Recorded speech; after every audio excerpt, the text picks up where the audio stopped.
Hey guys, so today was CPI day. A pretty good open actually. I was very surprised to see us open as strong as we did.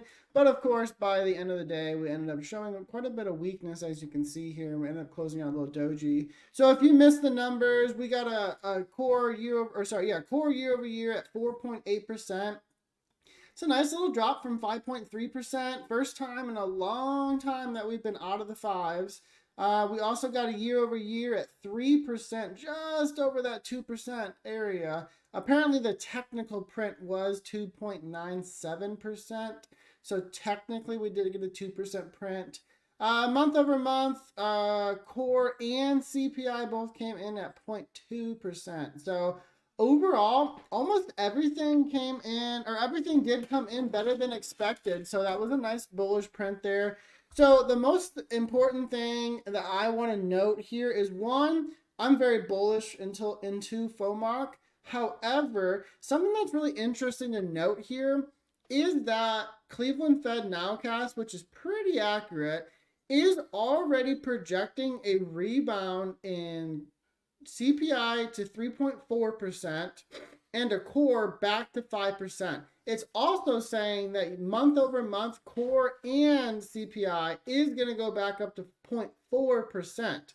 That is a big deal. Why? Because currently the market is only pricing in, despite what Jay Powell said last month, one more rate hike. So basically what Marcus is saying is that we pause, we're going to hike, and then we're going to officially pause until we start cutting, probably in 2025, is the current projection. However, we are going to get the July 25 basis point hikes. That's pretty much confirmed, 100% expected now. And then we're going to get an August CPI print. We should also get the September CPI print before the September FOMOC.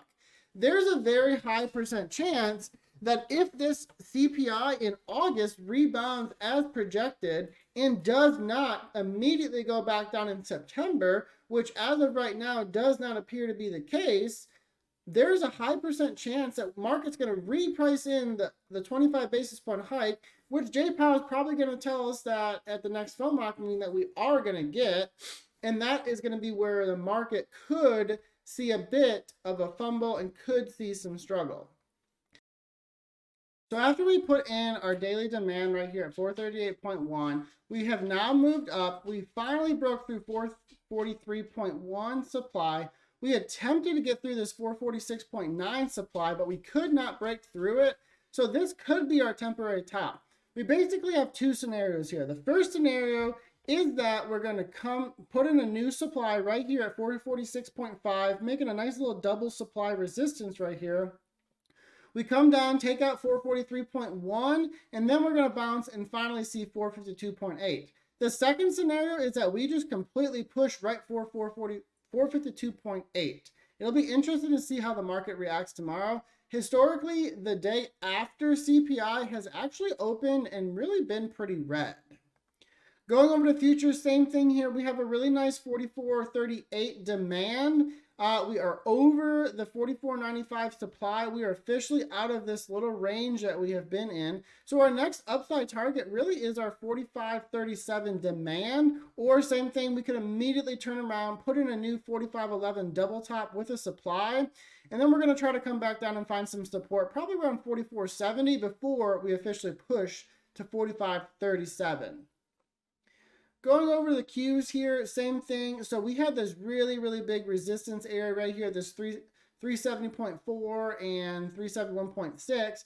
We have officially put in a new demand. I need to update this, sorry. A new demand right here at 365.9. In doing so, we have now opened and closed over these two supplies. So same thing, we either turn around, immediately put in a new supply at 372.9, take out these supplies before we push to the real big bull target at 377, or we're just going to see a big pump tomorrow, $4, touch this level, and then we'll put a new supply in here before we come lower. It would be more ideal for bulls to put in a supply, come down, take it out, and then pump on SPY and QQQ. Otherwise, it leaves too many levels so that would have to eventually be retaken. Looking at the VIX here, massive drop. So we put in a new supply up here at the 16.1. So we have officially taken out 14.1 and the other 14.5 that was in here. So with this bull channel break-in, we now find ourselves actually in a very comparable bear channel here on the VIX. So we're going to continue to watch for this channel to break before we really start to look for too much downside on SPY.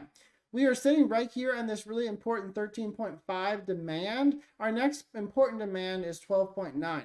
So if we continue to hold this, we could see the double bottom move back up on the VIX, which would then represent a new demand probably being put in right here, or just reconfirming this 13.5 demand. And that would also go along with the new supplies being put in on the Qs and SPY. Overall, definitely going to be watching tomorrow, kind of see where we end up. Looking at Bitcoin, we continue just to chop around this 30K range. It has been almost a month now that we have just been stuck.